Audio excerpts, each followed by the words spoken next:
Romanos capítulo 8, versículo 11.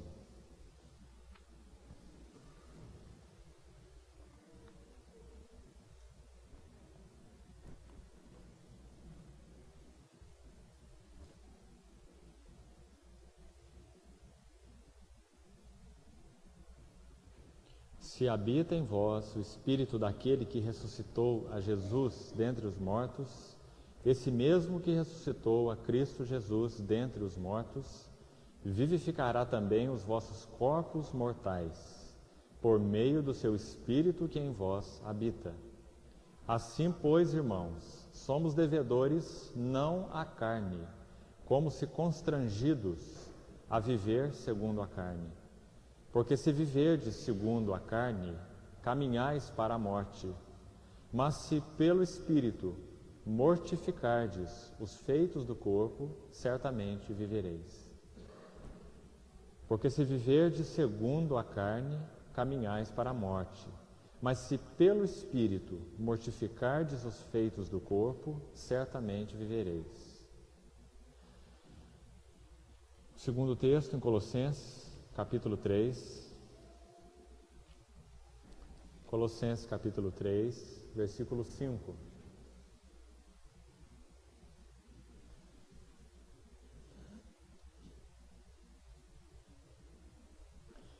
Fazei, pois, morrer a vossa natureza terrena, a prostituição, a impureza, a paixão lasciva, o desejo maligno e a avareza, que é idolatria.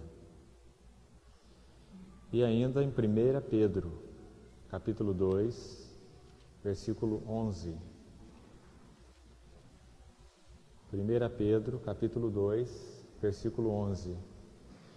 Amados, eu vos exorto, como peregrinos e forasteiros que sois, a vos absterdes das paixões carnais que fazem guerra contra a alma. Amados, exorto-vos, como peregrinos e forasteiros que sois, a vos absterdes das paixões carnais que fazem guerra contra a alma. Vamos ter uma palavra de oração. Pai, nós te pedimos, pela Tua graça,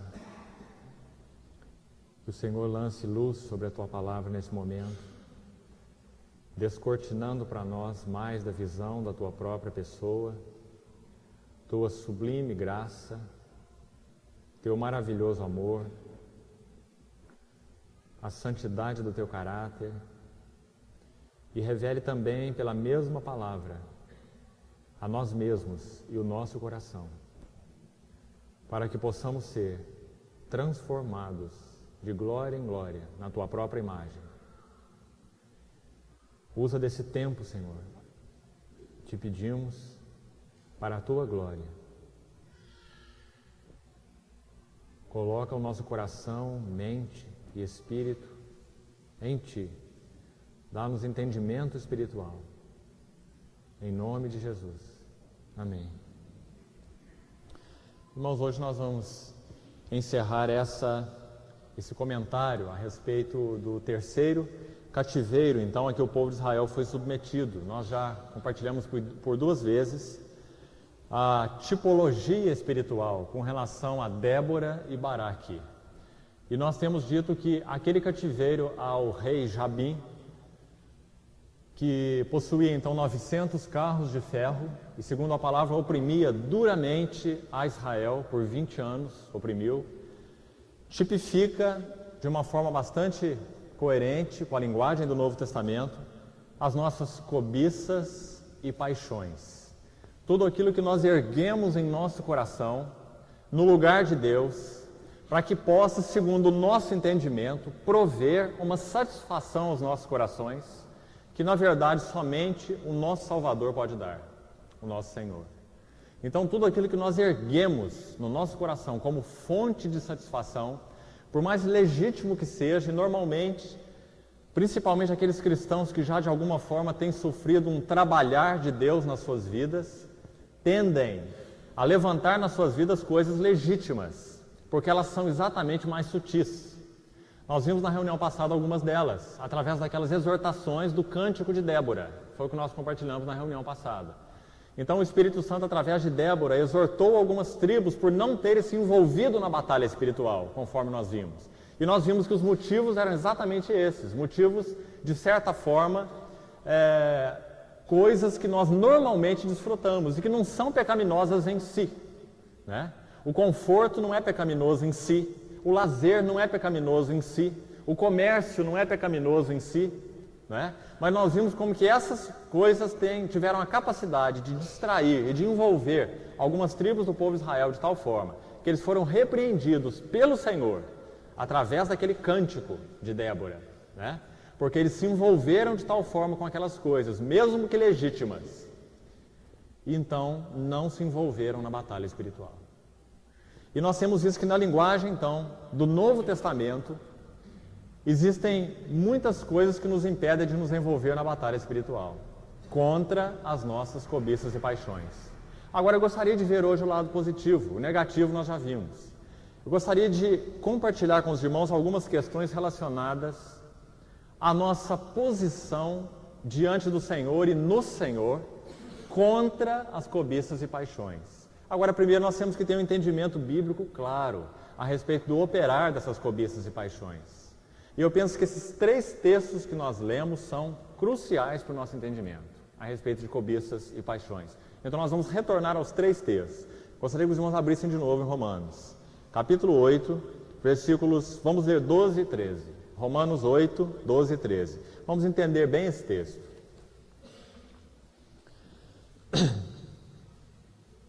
Romanos 8, 12. Assim, pois, o apóstolo Paulo está iniciando esses 2 versículos com uma palavra conclusiva. Assim, pois, meus irmãos. Assim, pois, o quê? Paulo está dizendo no início desse texto, no contexto do capítulo 8, vocês vão ver, que aqueles que estão em Cristo Jesus, eles foram livrados da lei do pecado e da morte. Ele diz isso logo no versículo 2 desse capítulo 8. No versículo 3 ele explica como. Ele diz que o próprio Filho de Deus se fez carne e na cruz ele assumiu o pecado na carne. E na carne de Cristo, no corpo de Cristo, na cruz, Deus julgou o pecado. Ele se fez semelhança de carne pecaminosa. É o que diz o versículo 3 de Romanos 8. Então, o contexto diz que o pecado foi julgado na carne de Cristo. E que nós então estamos livres da lei do pecado e da morte, que opera na nossa carne. O capítulo 7 deixa isso claro. Paulo diz no capítulo 7, por exemplo, versículo 18 do capítulo 7, ele diz, porque eu sei que em mim, aí ele explica onde em mim. Ele vai explicar onde que é esse lugar em mim. Então ele diz assim, eu sei que em mim, onde? Na minha carne, não habita bem nenhum. Pois o querer o bem está em mim, não porém o efetuá-lo. Então ele vai mostrar que ele, como homem espiritual, nós dissemos que esse conflito espiritual é uma verdade somente para os filhos de Deus, que o mundo não tem esse conflito absolutamente. O mundo é escravo das cobiças e paixões. Agora o cristão tem 2 naturezas. Aquela natureza gerada do alto, porque nós nascemos de novo, o Espírito Santo habita em nós e veio habitar eternamente. Por outro lado, nós temos a carne, que ainda está em nós. E como diz o livro de Gálatas, o Espírito milita, ele batalha contra a carne batalha contra o Espírito, para que não façamos o que seja do nosso querer, né? Então, o apóstolo Paulo explica essa batalha espiritual no capítulo 7 de uma forma bem interessante. Nós estamos vendo apenas a conclusão aqui, para nós entrarmos especificamente nessas questões de cobiças e paixões. Então, depois de colocar esse pano de fundo, esse contexto, Paulo diz assim, assim pois, capítulo 8, versículo 12, assim pois, porque o Senhor na cruz já julgou o pecado, porque a lei do pecado e da morte é uma lei à qual nós não somos mais sujeitos como escravos, porque a lei do Espírito da vida em Cristo, onde nós não estamos mais apenas em Adão. No que concerne a nossa natureza pecaminosa, nós ainda somos descendentes de Adão. Ainda somos pecadores, mas recebemos do alto uma nova natureza, que não foi nos dada mediante uma aprovação de Deus baseada na nossa conduta. Foi uma natureza sobrenatural que veio até nós gratuitamente por um processo sobrenatural chamado então de novo nascimento. que é operado em nós miraculosamente pela ação do Espírito Santo e da Palavra de Deus. Ele vos deu vida, estando vós mortos nos vossos delitos e pecados. É a maneira como Paulo descreve em Efésios, capítulo 2. Então, Paulo, depois de falar sobre isso que aconteceu na cruz, ele diz assim: assim, pois, meus irmãos, nós somos devedores. Essa palavra devedores tem que ser bem entendida. Paulo não está dizendo que Cristo morreu por nós, então nós estamos devendo para Ele, nós temos que dar um jeito de pagar o que Ele fez por nós. É claro que não é esse o sentido. Nada poderia pagar a morte de Cristo, né? Foi um sacrifício glorioso aos olhos de Deus, insubstituível, santo, eterno, não é? Não há preço envolvido nisso, que nós possamos pagar. Ele pagou o preço, não é? Então, em que sentido nós somos devedores? No sentido de termos uma ligação de escravos. Esse é o sentido. Paulo está dizendo assim: por causa do que Cristo fez na cruz, eu não tenho uma ligação mais de escravo com a carne. Eu tenho uma ligação de escravo com o Espírito, com Cristo pelo Espírito. Então essa é a linguagem do versículo 12, uma linguagem linda. Ele está dizendo que eu não tenho uma ligação mais de devedor para a carne, eu tenho que pagar a carne o tempo todo. Como que nós pagamos a carne? Sabe como que nós pagamos a carne? Nós pagamos a carne pecando. Cada vez que nós pecamos, nós estamos pagando a carne. Pagando. Então Paulo está dizendo assim: nós somos devedores, mas não a carne. Aí ele vai explicar melhor esse sentido do devedores, quando ele usa o termo constrangidos. Essa palavra constrangidos aparece de novo em 2 Coríntios, se os irmãos quiserem examinar. 2 Coríntios capítulo 5, versículo, se não me engano, 14. Quando ele diz que o amor de Cristo nos constrange. 2 Coríntios 5, 14. Constrange significa literalmente amarra e leva cativo, e leva preso. O amor de Cristo nos amarra e nos leva cativo. Então Paulo está dizendo que nós não estamos amarrados à carne e constrangidos a viver por ela. Não tem outra opção, eu tenho que ser carnal, eu tenho que pecar, eu tenho que pagar a carne. Paulo está dizendo não, nós não estamos mais nessa relação de devedores. Nós estamos agora numa relação de escravidão voluntária, né? Por amor, gerada em nós pelo Espírito de Deus, pela lei do Espírito da vida em Cristo Jesus, que nos livrou da lei do pecado e da morte. Então esse versículo tem que ser entendido dessa forma, segundo a luz então do capítulo 8, senão nós não entendemos. O que Paulo quer dizer como ser devedor? A carne, mas somos devedores a Cristo? O que significa isso? Como que eu devo? Né? Então Paulo está falando de uma ligação, que ele chama de constrangidos. Então, em outras palavras ainda, explicando, ele diz assim que antes a carne era o nosso Senhor, o pecado através da carne era o nosso Senhor. O pecado era o nosso Senhor através da carne, e esse pecado nos dominava, não havia opção para nós. O que nós sabemos fazer por natureza, sem ninguém nos ensinar, é pecar. O resto nós temos que aprender pela vida afora. Mas pecar nós nascemos sabendo, né? E sabendo muito bem. Nós nascemos com a natureza de rebelião contra Deus, né? Contra a mente de Deus, o caminho de Deus, a vontade de Deus. Agora Paulo, então, depois de ele mostrar o que foi realizado na cruz, ele diz assim: agora então nós somos devedores, mas não a carne. Como se amarrados, constrangidos, escravizados, né? A viver segundo a carne. Aí ele diz: porque se viverdes segundo a carne, caminhais para a morte. Pecado, carne, morte, né? É a sequência de Romanos. Pecado, carne, morte. O pecado, ele estimula a nossa carne, né? E o andar na carne nos leva à morte, aquele senso, então, de ausência de Deus, aquela quebra da comunhão, né? Aí ele diz assim: se viverdes segundo a carne, caminhais pela morte, mas se pelo Espírito. Interessante que Paulo está colocando um caminhar opcional aqui, da mesma forma que ele faz em Gálatas. Em Gálatas ele diz assim: andeis no Espírito, andai no Espírito, e jamais satisfareis a concupiscência da carne, né? Então nós sempre temos diante de nós e sabemos discernir essa opção espiritual de alguma forma, né? Nós reconhecemos quando a carne em nós está clamando, com seus apetites, seja em que sentido for, para serem satisfeitos. Essa cisterna sem fundo que existe na nossa carne, né? Que diz: satisfaça-te, satisfaça-te, satisfaça-te. Mas nós nunca nos satisfazemos, né? A carne, ela é um saco sem fundo, né? Mas Paulo está dizendo: Cristo nos libertou dessa insatisfação eterna. com relação ao pecado e à carne. Ele opera em nós através da lei do Espírito da vida em Cristo, de tal forma que nós podemos viver não constrangidos à carne, amarrados por ela, mas constrangidos a Deus, pelo Espírito. Né? Se pelo Espírito mortificardes os feitos do corpo. É claro que Paulo não está pregando uma religião de autopenitência, né? Nem de flagelamento da carne ou do corpo, como muitas religiões praticam até hoje, um autoflagelamento. Paulo está falando sobre algo espiritual. É claro que em toda a Bíblia a linguagem é muito coerente. O Espírito, ele, através da carne, né, e através do corpo, ele então nós manifestamos o que nós somos, né, a partir do Espírito. Se nós temos sido renovados por Deus no nosso entendimento, nós vamos viver de forma santa. O corpo vai mostrar isso. Se nós não temos, o corpo vai mostrar o contrário. O corpo ele sempre vai obedecer, não é? Ao Espírito ou à carne.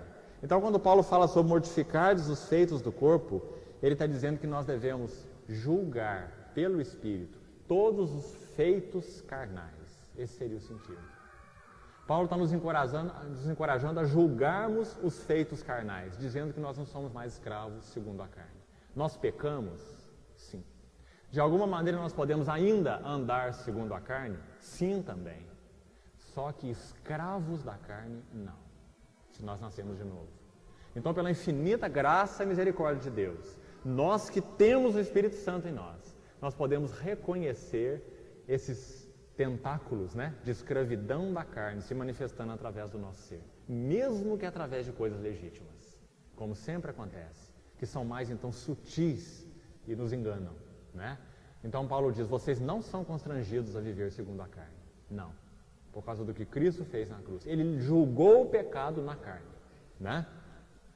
E essa é uma maravilhosa boa nova, senão nós nunca teríamos chance.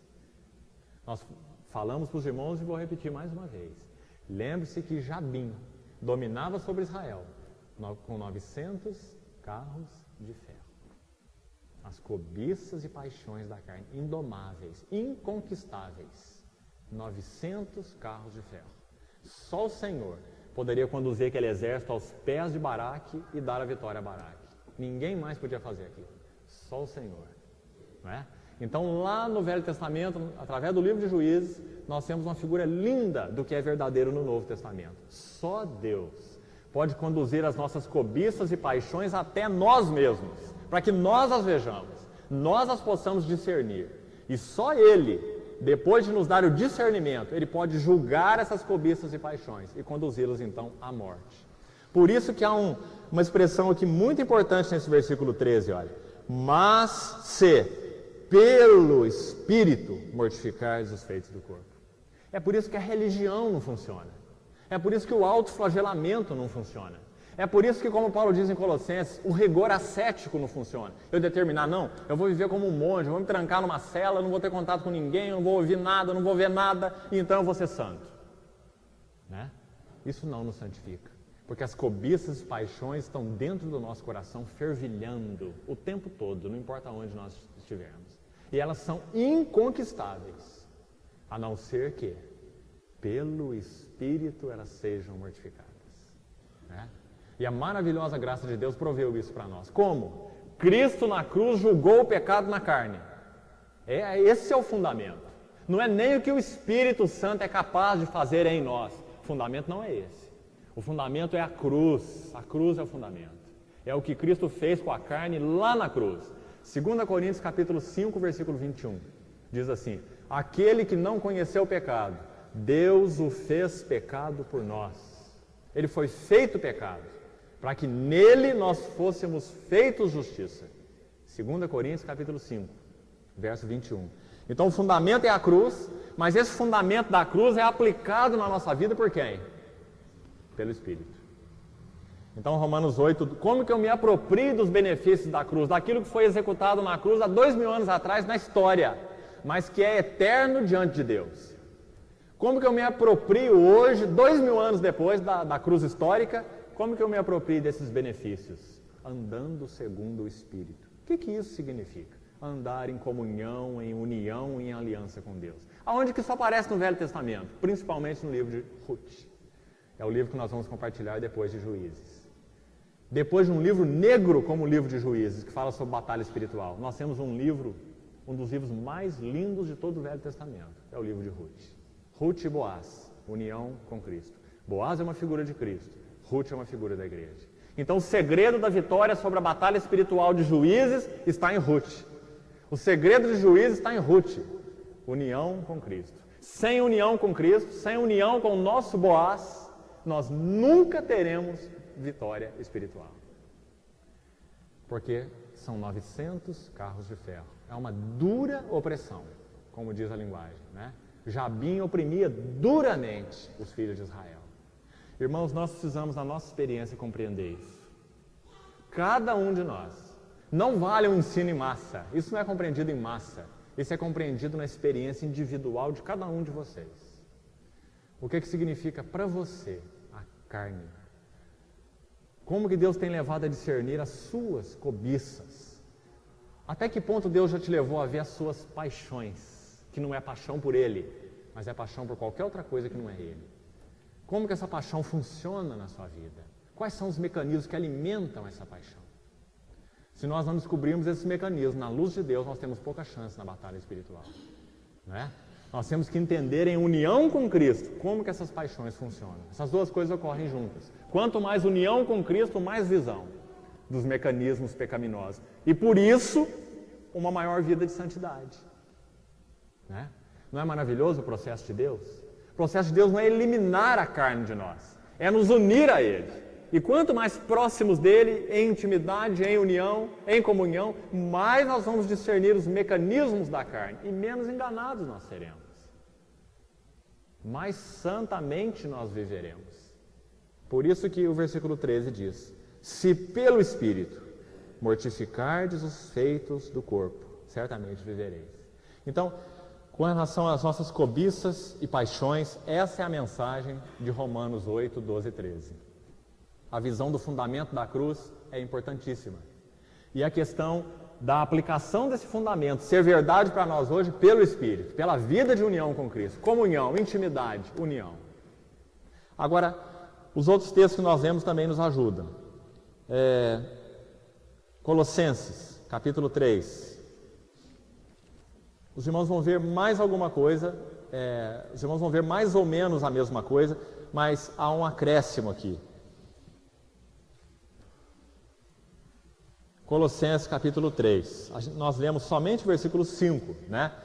Mais uma vez, se os irmãos observarem o contexto, que é sempre importante nós analisarmos um versículo dentro do contexto, muito importante, né? Para nós não perdermos a visão da Bíblia e começarmos a tirar a doutrina da nossa cabeça, né?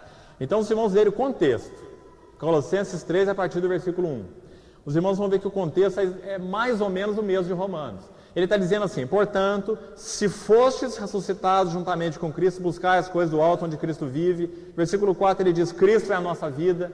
Se você for ainda para o capítulo anterior, o capítulo 2, você vai ver que ele está falando sobre a cruz. Lá no versículo 14 e 15, ele mostra que Cristo triunfou na cruz, no verso 15, né? Ele publicamente expôs os principados e potestades ao desprezo, triunfando deles na cruz. Colossenses 2,15. Então, quando você vê o contexto, você vai ver mais ou menos a mesma coisa.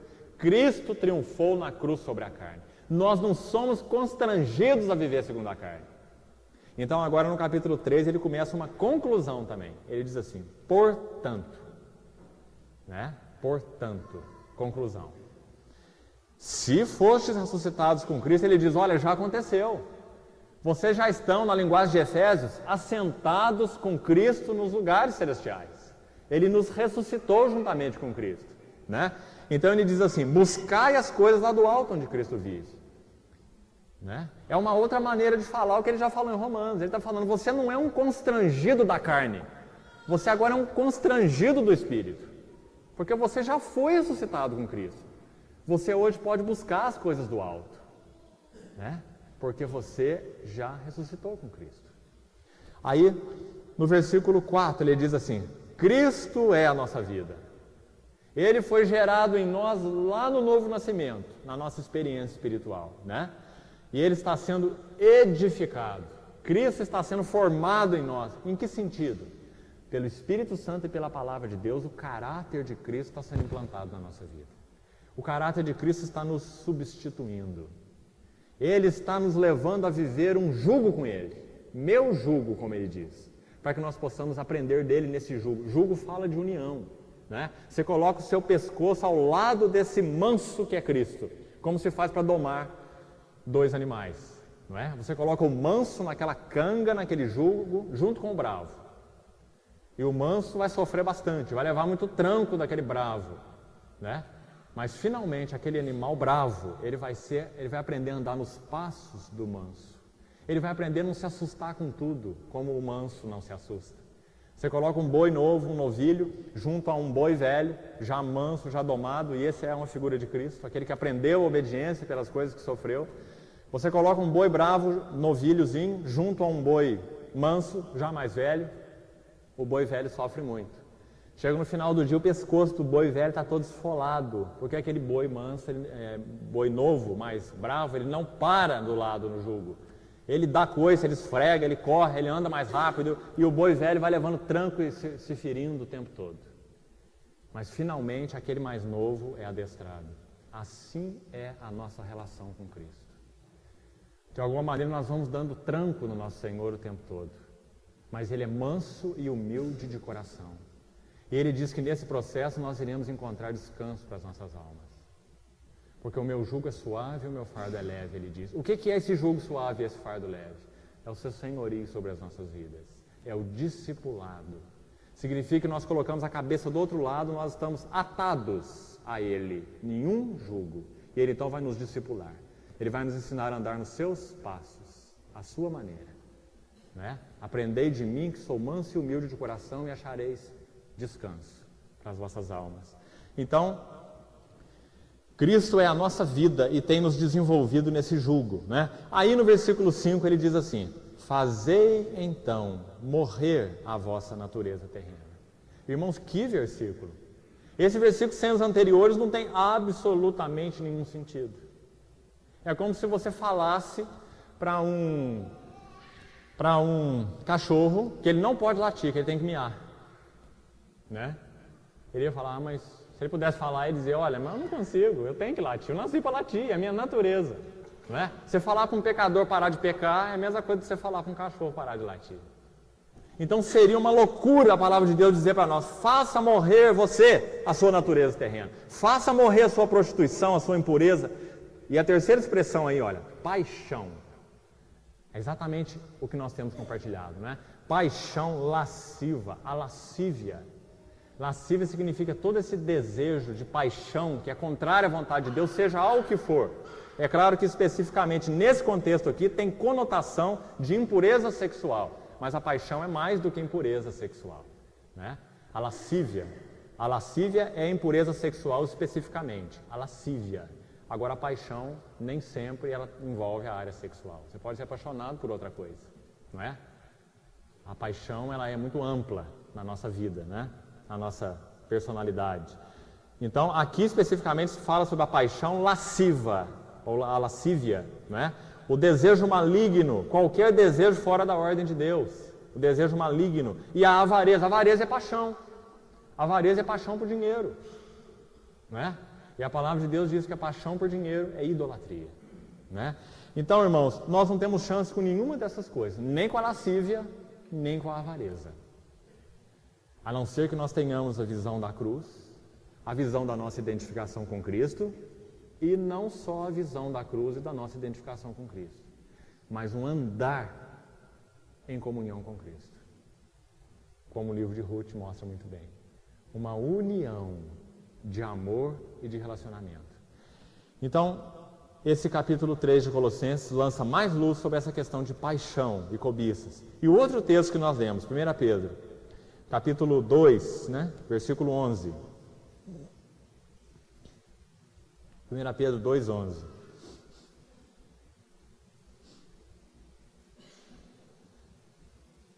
Amados, exorto-vos como peregrinos e forasteiros que sois. Pedro também, como Paulo, ele vai buscar lá o fundamento. Ele está dizendo, vocês são peregrinos e forasteiros. Vocês já foram feitos em Cristo cidadãos celestiais. Vocês estão andando na terra, estão vivendo na terra, comprando, vendendo, vestindo, comendo, bebendo. como Paulo fala em Coríntios também, não é? Mas vocês não são da terra. Em Filipenses ele diz assim, a nossa pátria está nos céus, de onde aguardamos o Salvador. Em Efésios ele diz que a nossa cidadania é celestial. Nós somos concidadãos dos santos e somos a família de Deus, né? Então Pedro diz a mesma coisa nesse texto, dizendo que nós somos peregrinos e forasteiros. Aí então ele exorta assim, a vos absterdes das paixões carnais. Mais uma vez aqui nesse texto, diferentemente de Colossenses, não tem uma conotação somente de impureza sexual, de jeito nenhum. Aqui tem uma conotação geral, paixões carnais. É tudo aquilo que desperta paixão no nosso coração, seja o que for, né? Agora, olha a diferença interessante que Pedro faz aqui entre carne e alma, que nós já temos também explicado para os irmãos. Pedro diz que as paixões carnais, elas fazem guerra contra a alma. O que Deus quer fazer? Destruir a nossa alma? Não, isso é o que muitas seitas pensam. Já pensaram no passado e muitas pensam até hoje, né? Que se nós pudermos de alguma coisa sublimar, né? Sublimar as paixões e desejos da nossa alma, então nós vamos ser vitoriosos, né? Nós temos que tentar matar a nossa alma de jejum, através de processos, então, que as seitas e religiões ensinam muito bem. Processos de mecanismos psicológicos, de meditação transcendental e disso e mais daquilo. Simplesmente não funcionam. Se o pecado pudesse ser vencido dessa forma...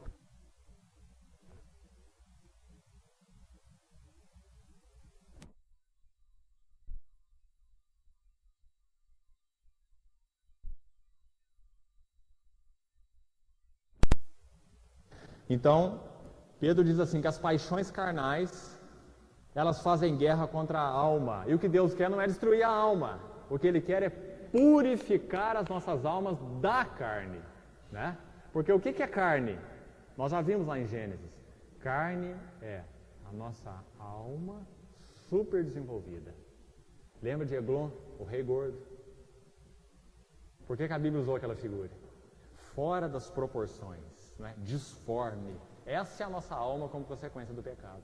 A alma lá no Éden, lá em Adão, que é o nosso pai natural, ela optou por uma vida independente de Deus. Eu vou seguir por esse caminho, tem alguma coisa aqui que Deus está me escondendo, o caminho dele não é o melhor, eu vou entrar por aqui, eu quero conhecer o bem e o mal. Não é? Um caminho de alienação, de independência de Deus. Fez com que a nossa alma, então, engordasse e perdesse as suas proporções. Hoje nós somos inchados, não é? De uma vida rebelde e inimiga de Deus naturalmente. Então, Pedro diz que nós devemos nos abster das paixões carnais, porque elas fazem guerra contra a alma. E a linguagem de Pedro nessa epístola sobre alma é muito linda. Se você for ver no capítulo 1, dessa epístola mesmo, capítulo 1, versículo 9, ele diz assim que o fim da nossa salvação, o fim da nossa fé, aliás, é a salvação das nossas almas. Ele mostra o quanto nossa alma, como cristãos, é preciosa para Deus. Ele está dizendo que Deus quer salvar nossa alma da carne, Ele quer salvar nossa alma das paixões, Ele quer salvar nossa alma das cobiças, porque a nossa alma está inchada com todas essas coisas, né? Então esse é mais um texto que lança luz sobre essa questão de paixões. Especificamente desse texto de Pedro, eu queria dizer para os irmãos que penso que o que nós temos que ganhar nesse texto é que as cobiças e paixões da carne, elas matam a alma. Presta atenção nisso. As cobiças e paixões da carne matam a alma. A nossa alma vai definhando. Em que sentido? Ela vai perdendo a capacidade de expressar a mente de Deus, o caráter de Deus, a santidade de Deus, o que Deus é. A nossa alma vai definhando, perdendo a capacidade de expressar Deus. Por isso que Pedro diz, faz guerra contra a alma, destrói a alma, né? Então, é mais um texto que lança luz sobre essa questão de paixões e cobiças. Agora, então, colocando esse fundamento, irmãos, eu gostaria de compartilhar pelo menos 3 pontos com os irmãos, se a gente tiver tempo para isso. 3 necessidades no nosso conflito contra as cobiças e paixões. E, meditando um pouco sobre isso,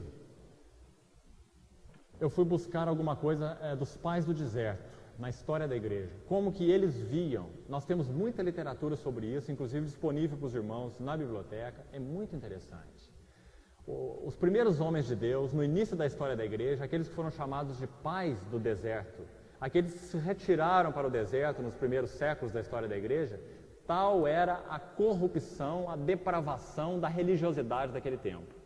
Nós já falamos para os irmãos que aquela atitude, embora uma atitude deturpada, digamos assim, de se retirar para o deserto, de se isolar, de viver em mosteiros, como eles fizeram no início, né? Embora de alguma forma seja uma atitude deturpada, o Senhor falou sobre isso em João 17, né? Que a sua intenção não era nos tirar do mundo, mas nos santificar para Ele e nos enviar ao mundo, para influenciarmos o mundo, né? Mas nós temos que ver que, por um lado, essa retirada desses pais para o deserto foi uma reação, por um lado, contra a depravação religiosa daquela época. Tudo estava absolutamente depravado. Não havia nenhuma visão clara do Senhor. A sua palavra já tinha sido perdida há muito tempo. A religião tinha se tornado apenas um mecanismo de domínio do povo pelo Estado. Era o Estado quem nomeava os clérigos. E os clérigos, então, pastoreavam e ministravam para o povo segundo a vontade do Estado. A palavra de Deus estava longe de ser pregada de forma genuína. Os ministros, os clérigos daquela época eram pagos, eram remunerados pelo Estado. Então, aqueles pais se retiraram para o deserto, para poderem conhecer a Deus, conhecer bem suas almas e viver uma vida isolada disso. E interessante que, através desses escritos, nós vemos, irmãos, de uma forma clara, tanta beleza do conhecimento que eles tiveram, tanto a respeito da natureza de Deus, quanto a respeito da natureza humana. Eles tiveram um entendimento tão claro de quem Deus é e tiveram um entendimento tão claro do que a nossa carne é. Já citei isso várias vezes para os irmãos, né? Um deles, chamado Anselmo, foi quem fez aquela lista, né, chamada de lista dos pecados capitais, que é tão conhecida, né? Aquilo proveio de algo interior, de uma visão, né, na luz de Deus do que o coração cobiça e deseja, né? Então, esses pais do deserto tiveram uma clareza muito grande da vida da alma, e eles têm muito a nos ensinar. Então, eu queria colocar para os irmãos alguma coisa que eu creio que é interessante para nós. Primeira necessidade na nossa batalha, então, contra os carros de ferro, né, as nossas cobiças e paixões. Eu creio, irmãos, que a primeira coisa que o Senhor opera em nós nesse processo, para que nós entremos numa vida de união com Ele, é a contrição, ou, se os irmãos quiserem, arrependimento. Nós temos falado bastante do sentido original dessa palavra arrependimento. Eu queria falar um pouco da outra palavra, contrição. Na verdade, os dois termos se correspondem, contrição e arrependimento. Arrependimento diz especificamente a uma condição de mudança de alma. A palavra no original, a palavra grega, é uma composição de duas palavras, né? Metanous. Essa palavra nous é um termo grego que denota a psique, a mente, a alma, né? Especificamente a alma. E meta, mudança. Então, metanous, transliterado para o português, seria metanoia, né? Metanoia significa uma mudança de pensamento, uma mudança de mente. Isso é um dom de Deus. Ele opera em nós pelo seu Espírito e pela sua palavra. Na medida, então, do nosso oferecimento a Ele, da nossa consagração, da nossa resposta à sua atração. Romanos 12 fala sobre essa metanoia. Romanos 12, versículos 1 e 2. Ele diz assim: rogo-vos pelas misericórdias de Deus. Romanos 12, versículos 1 e 2. Que apresenteis os vossos corpos como um sacrifício, vivo, santo e agradável a Deus. E transformai-vos pela renovação da vossa mente. Metanoia. Renovação da vossa mente. Para que então experimenteis a boa, agradável e perfeita vontade de Deus. Nós nunca vamos dizer amém aos caminhos de Deus sem uma renovação da mente. Nós nunca vamos dizer sim à vontade de Deus, um sim voluntário, amando a vontade de Deus, sem uma mudança de mente. Porque a nossa mudança de mente, a nossa mente é contrária à mente de Deus, né? Então essa palavra metanoia, a gente já tem falado bastante sobre ela. Agora, essa palavra contrição, seria então a primeira necessidade nossa nessa batalha contra as paixões, ela tem um sentido complementar a essa palavra metanoia, que é muito interessante. O sentido literal dessa palavra, irmãos, contrição, tem um sentido bastante interessante. Significa ter sido perfurado, ter sido picado. Então, quando Isaías, por exemplo, o Senhor diz que aquele que Ele ama é o contrito e abatido de espírito e que treme da sua palavra. Quando o Senhor fala sobre o contrito de espírito, usando o termo literal, o Senhor está dizendo assim: eu amo aquele que foi picado no seu espírito, aquele que foi perfurado no seu espírito. Esse é o contrito. O sentido é o seguinte: é como se a nossa alma fosse um balão, né? Essas bolas de aniversário, inchada e fora das proporções, não é? Carne, sem condição de obedecer a Deus, de amar a Deus e de seguir os caminhos de Deus. Então o que Deus faz conosco? Ele pega um espinho e pica, ele perfura. Esse é o sentido da palavra contrição no original. Então o contrito de espírito é aquele que foi perfurado. Lembra de novo da analogia que nós usamos com esse rei gordo, o Eglon, né? O que aconteceu com o Eglon? Ele foi picado, ele foi perfurado, não é? Por aquele punhal de 2 gumes, né? De Eude, né? E o livro de Hebreus nos diz que a palavra de Deus é viva e eficaz. E ela é capaz então de nos picar, de nos perfurar, de nos levar à contrição. Então, irmãos, eu queria sugerir para os irmãos que a primeira arma ou a primeira necessidade na nossa batalha espiritual contra as cobiças e paixões não é dizer assim: eu estou entendendo e agora eu sei que eu vou vencer, né? Essa é a primeira arma para a nossa derrota. A primeira necessidade que nós temos na batalha contra as cobiças e paixões é sabermos que nós temos que ser picados pelo Senhor. Sabe o que isso significa? Significa que Ele precisa falar particularmente ao seu coração sobre as suas cobiças e as suas paixões. E a hora que Ele fizer isso com a palavra viva e eficaz, você já estará picado.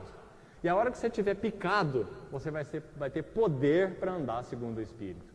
Tudo vem dele. Tudo vem dele. Na medida que Ele revela as suas cobiças e paixões, Ele dá luz e graça pela mesma palavra. Se Deus nos desse só luz, nós ficaríamos loucos, doidos, absolutamente doidos. Se Deus desse a luz dele para a tua vida, mostrando a podridão da tua alma, como ela é, você ficaria maluco, chefe do hospício.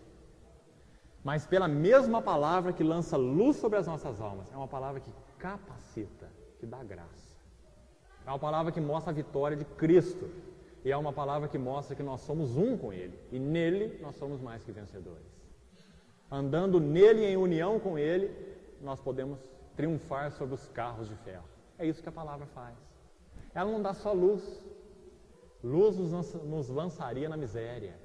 Ela nos dá luz e graça. Graça, então, para que nós sejamos supridos, né? Então, irmãos, contrição é um dom de Deus. Eu queria que os irmãos lessem um versículo sobre isso. Romanos capítulo 2. Abram, por favor. Romanos 2, versículo 4.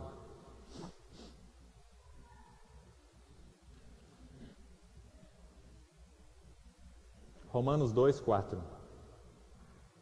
Olha que texto precioso. Ou desprezas a riqueza da sua bondade. Olha quem é o Deus com o qual nós nos relacionamos. Riqueza da sua bondade. Ele não é só bonzinho. Ele não só nos tolera, né? Deus não nos aguenta. Não. Deus é rico em bondade, né? Para conosco. Bondade e tolerância e longanimidade, ou paciência.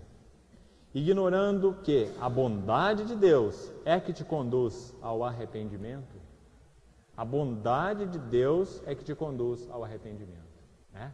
É a bondade de Deus que nos pica. É a bondade de Deus que nos perfura, né? Como que Ele faz isso? Ele faz isso através de muitas maneiras. Ele faz isso pela sua palavra, Ele faz isso pelas circunstâncias, Ele faz isso usando pessoas, Ele fala conosco, né? Então, irmãos, a contrição é a primeira necessidade na nossa luta contra as cobiças e paixões. Não é boa vontade. Não é vontade de vencer, né? Nós precisamos de contrição. É por isso que Isaías diz, o Senhor fala: eu olharei, o homem para quem eu olharei é esse, o contrito e abatido de espírito. e que treme da minha palavra. Agora, este homem para o qual o Senhor olha, é ele mesmo quem produz. Esse texto de Romanos mostra, né? A graça dele é absoluta. Nós não damos passo em direção a isso, não, né? Infelizmente, eu tenho que dar essa notícia para os irmãos. Nós só damos um passo para trás, né? A bondade de Deus é que nos conduz ao arrependimento. Chama, fala, né? A nossa resposta é sempre uma reação. A ação é de Deus. A bondade de Deus te conduz ao arrependimento. Então, esse é o sentido, né, de contrição. Deus nos perfura. Por que isso é importante? Vamos usar de novo a figura natural. Quando nós somos perfurados, nós criamos espaços vazios, né? Então, cada perfuração que Deus faz na nossa alma, pela sua palavra, Ele está criando espaços vazios. Espaços vazios que Ele vai preencher com Ele mesmo. Ele mesmo, a sua pessoa. Se nós precisamos de paciência, Ele não vai perfurar a nossa alma e colocar paciência. Deus não é supermercado. Ele não tem uma prateleira de paciência, outra de alegria, outra de amor. Você ora e Ele manda para você a mercadoria que você pediu dos céus. Ele só tem uma resposta para todos os nossos pedidos. Essa resposta é o seu Filho, Cristo Jesus, né? Então, quando nós oramos por paciência, Ele nos dá Cristo. Quando nós oramos por amor, Ele nos dá Cristo. E todas as vezes que Ele nos perfura, Ele nos dá Cristo, né? Para que a nossa vida seja substituída. Então, irmãos, sem contrição, nós não daremos nenhum passo na nossa caminhada espiritual, né? Porque primeiro a morte, depois a ressurreição. Nós não começamos com ressurreição, né? Primeiro os espaços vazios, depois a plenitude. Lembra de Elias, multiplicando aquele azeite da viúva? Traze-me vasilhas vazias. Vasilha cheia não pode ser enchida, né? Então, contrição significa que Deus está nos picando, perfurando com a sua palavra. E cada vez que Ele perfura, Ele preenche. Então, para que Deus faz isso? Para que sejam criados no nosso coração espaços vazios para a sua graça. Agora, leia o contrário disso. O que nós somos naturalmente? Cheios. Não temos espaço para a sua graça. Cheios do quê? Do nosso próprio eu, nossas cobiças e paixões. Se Deus não nos perfurasse, nós não teríamos espaço para a sua graça, né? Então, os irmãos veem a beleza da obra de Deus. Agora, irmãos, perfurar gera de alguma forma dor espiritual em nós, e muitas vezes emocional, e às vezes até física, né? Quando é o caso. No caso de Jó, foram as 3 dores. Jó teve dor espiritual, teve dor emocional e teve dor física, né? Deus perfurou Jó nos 3 níveis. Jó virou uma peneira, né? Ele foi perfurado por Deus. E no final ele diz assim: eu te conhecia só de ouvir, mas agora os meus olhos te veem. Se você puser uma tampa de panela na frente da face de Deus, você não vai enxergar nada, só a tampa da panela. Mas se você puser uma peneira, você enxerga tudo, né? Quanto mais Deus perfura nossa alma, mais nós o vemos, né? Por trás das perfurações que Ele mesmo fez. Suas mãos são fiéis. É isso que diz Hebreus 12. Ele diz que Ele repreende, Ele disciplina, Ele açoita todo filho que Ele ama. Isso é uma prova da nossa filiação. Ele perfura para que nós vejamos a Ele por trás, para que a nossa visão não seja nebulosa. É por isso que toda teologia que exclui o sofrimento é maligna. Toda teologia que exclui o sofrimento é maligna. Porque Deus opera em nós através desse mecanismo, sempre, né? Porque nossa alma é um balão inchado. Então, contrição cria espaços vazios para a presença de Deus. Nunca nós devemos esquecer isso. Fiéis são as feridas feitas pela mão de quem ama, né? Pelo nosso Senhor. Outra questão com relação ainda à contrição que eu queria colocar para os irmãos. Irmãos, a contrição, ela gera em nós um estímulo positivo com relação a Deus. Por que é importante colocar isso? Porque a gente tende a olhar só o lado negativo, né? A contrição, então, nos levando a julgar o pecado, a ver o pecado como ele é, e sempre o lado negativo, inclui isso. Mas como ela cria espaços vazios, a contrição, então, é um estímulo positivo. A contrição cria ânsia dentro de nós. Quando Davi falou no Salmo 42 assim: eu te busco ansiosamente, a minha alma tem sede de ti, numa terra exausta, deserta e sem água. Essa é a nossa vida natural. nossa vida terrena, nossa vida nesse mundo. Por mais que nós tenhamos coisas, pessoas e relacionamentos, tudo é seco, árido, estéril, não é? A não ser que nós encontremos a Deus. Né? Então Davi diz assim, eu te busco ansiosamente. Os irmãos sabem que nenhuma alma busca Deus assim, a não ser que tenha sido perfurada. Nenhuma alma tem capacidade de buscar Deus assim, a não ser que tenha sido perfurada. Quem escreveu isso foi Davi. Davi era um homem perfurado. Ele foi perfurado quase literalmente pela lança do Saul. Né? Saul andava atrás dele que nem índio, não é? Índio caçando. Né? Saul quase perfurou Davi, literalmente. Né? Então Davi foi perfurado nesse processo quebrantador de Deus. É por isso que ele é uma figura do homem espiritual no Velho Testamento. Né? Então, irmãos, a contrição, ela fala muito para nós. Em primeiro lugar, ela é dom de Deus. Ninguém tem contrição natural. Você pode até deixar a barba crescer, desgrenhar o cabelo, fingir que você está jejuando faz um mês e andando na rua desse jeito, que nem os fariseus faziam. Né? Jesus repreendeu os fariseus por isso. Ele falou assim, quando eles jejuam, eles desfiguram o rosto. Eles andam abatidos para mostrar para todo mundo que eles jejuam. Aí o Senhor falou assim, eles já receberam a recompensa deles. A recompensa dele é os outros olharem e falarem assim, olha como aquele homem é santo, olha a cara dele, ele tem cara de santo. Não é? Ele está até abatido de tanto que ele jejua. O joelho dele é dessa grossura, de tanto que ele ora ajoelhado. Não é?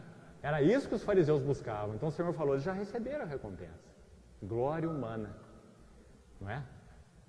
Agora, irmãos, a verdadeira contrição não é isso. A verdadeira contrição é aquela história sua com o Senhor.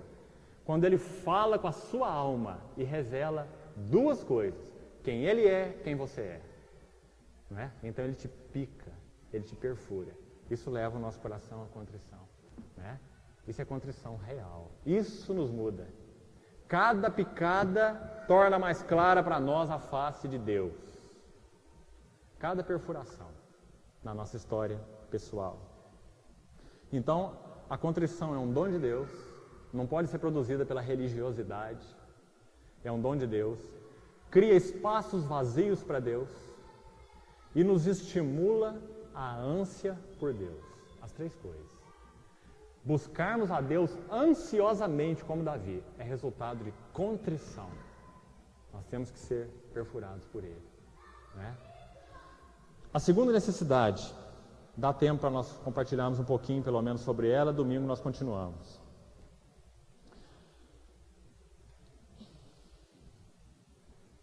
Nós vamos deixar, irmão. Não, acho que não vou entrar nisso, não. Eu tenho muita coisa para falar sobre isso. Encargo para falar sobre isso, então não vou correr com isso não. Domingo nós continuamos. Domingo nós vamos falar sobre a nossa afeição. Seria o segundo ponto. A nossa afeição por Deus. Deus tem que mudar os nossos afetos. Deus não é uma questão intelectual somente. Deus não é uma questão teológica. Deus não é uma questão de dizer, não, eu determinei que eu vou seguir a Deus, como nós costumamos fazer. Né? Agora, vocês vão ver, agora eu vou seguir direitinho. Né? Como a gente costuma ouvir da religião por aí. Né? Agora eu vou pegar firme com Deus. Né? Há necessidade que as afeições do nosso coração sejam mudadas. Do contrário, não tem nem chance. Então, a contrição é a primeira necessidade, é um dom de Deus. Né? E Ele é fiel em fazer essas feridas na nossa alma. Agora, não é só contrição. Através desse processo de nos perfurar, de nos picar, de abrir espaços vazios no nosso coração para Ele, Ele cria uma outra necessidade na nossa alma, a afeição. Nós vamos ver isso através dos pais do deserto também. Os irmãos vão ver o quanto a teologia dos monges, a teologia monástica, como é chamada, ela valorizava as afeições, os afetos por Deus. Domingo nós prosseguimos então. Vamos orar. Senhor, nós te agradecemos, porque o Senhor é maravilhosamente fiel em trabalhar as nossas almas e nunca nos perder. O Senhor já disse na Tua palavra que o Senhor nunca nos perderia, que ninguém pode nos arrebatar das Suas mãos, de que nós somos eternamente Teus, de que nada poderá separar-nos do amor de Deus que está em Cristo Jesus, o nosso Senhor. Nem a morte, nem a vida, nem os anjos, nem principados, nem nudez, perigo, fome ou espada. Obrigado, Senhor. Obrigado por esse amor terrível. Obrigado por esse amor sublime. Obrigado por esse amor que nos constrange. Senhor, trabalha em nós mais profundamente. Cria em nós, Senhor, espaços vazios para Ti. Cria em nós afeição por Ti. Leva-nos a conhecer o Teu amor de forma mais profunda e pessoal. Obrigado pelo que o Senhor já tem feito, porque a lealdade do Senhor para conosco é eterna. E pelas feridas que o Senhor mesmo tem feito, nós te agradecemos. Em nome de Jesus. Amém.